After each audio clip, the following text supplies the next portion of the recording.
今仕事しててこの年になって完璧だとは思っていないからね。親さんまだ悔いがあるったらおかしいよ。で、せがれがかわいそうだから早く譲ってあげてって。ずっとまあ親さんがやっていければそれでいいんですけれども、そうはいかないですから、いつかは交代しなきゃいけないですから。そこまで頂上まで行けば完璧かも分かんないけど、じゃあこの頂上はどこかっていうと分かんないわけですよ。抜いてやっと並んだ。そのぐらいやっぱり親父の影響ってそんなもん。だが夢だったっていうのがありますよ。こうやったらいいかなって夢でしょあれ。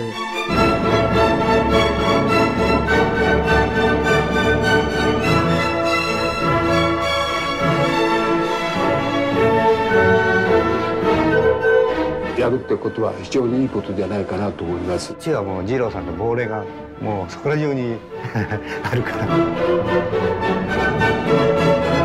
好きにならなきゃダメですよ。それ自分の仕事に惚れなきゃダメなんですよ。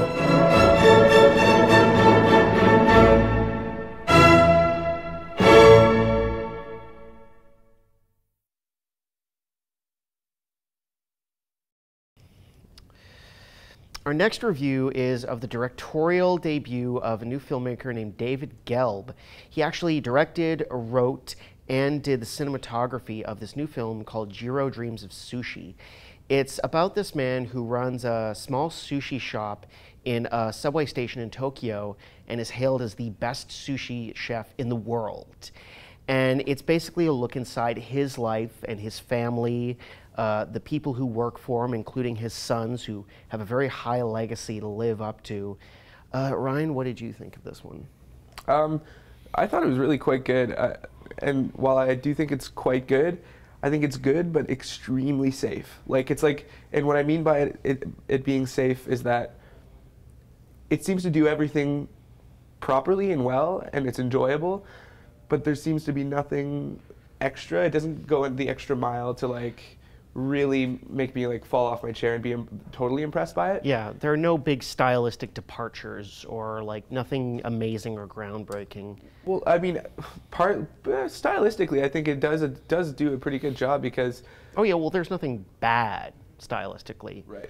Well, I mean, just personally, how picturesque they make the sushi look is kind of incredible. They really like just the water like dripping off of it, or like I don't know, on the slate whenever they put it on the black slate, it just looks, I mean, appetizing like it should. But I think that's pretty incredible. My thing that I liked about the movie, and what could have turned out to be a negative point, but there's a lot of redeeming qualities about it.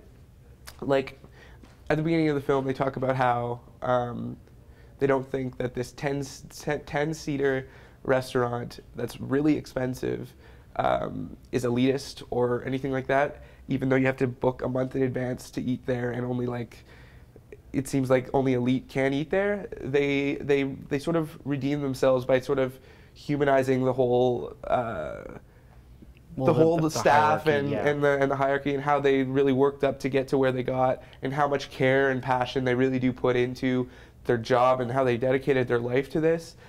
So it's interesting that they were able to show that and demonstrate it without. Otherwise, it could have just been like, okay, this is just a really nice restaurant.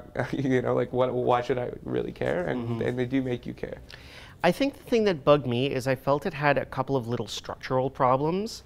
Like there's one bit about a third of the way into the movie when it feels almost like it's ending.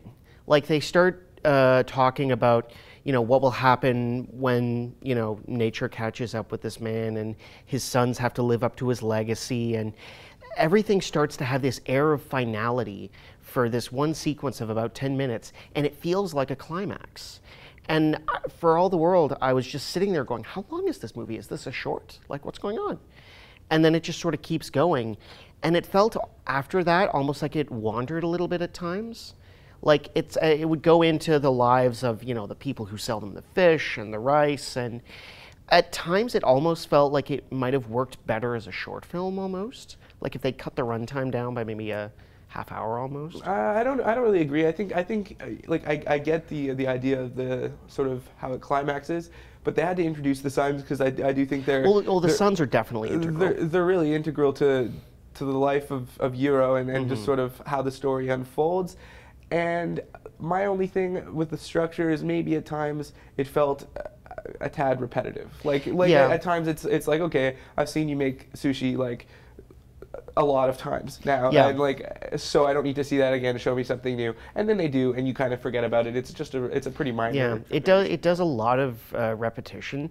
I read in the press notes that it was influenced very heavily by a BBC series called Planet Earth, and I could definitely see it because there's a lot of very indulgent sort of slow-mo shots of things going on with string accompaniment, and it's very dramatic and stirring.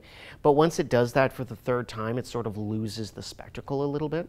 Well, a bit, but I mean, all in all, it's just it is it's pretty remarkable how they made something that seems so minor and made it, I don't know, kind of extravagant and beautiful, you know. And really, I have such little knowledge of sushi and like never really eat it. So this is, I mean, for someone like me, it makes me interested in it, and I think that it's effective in that sense.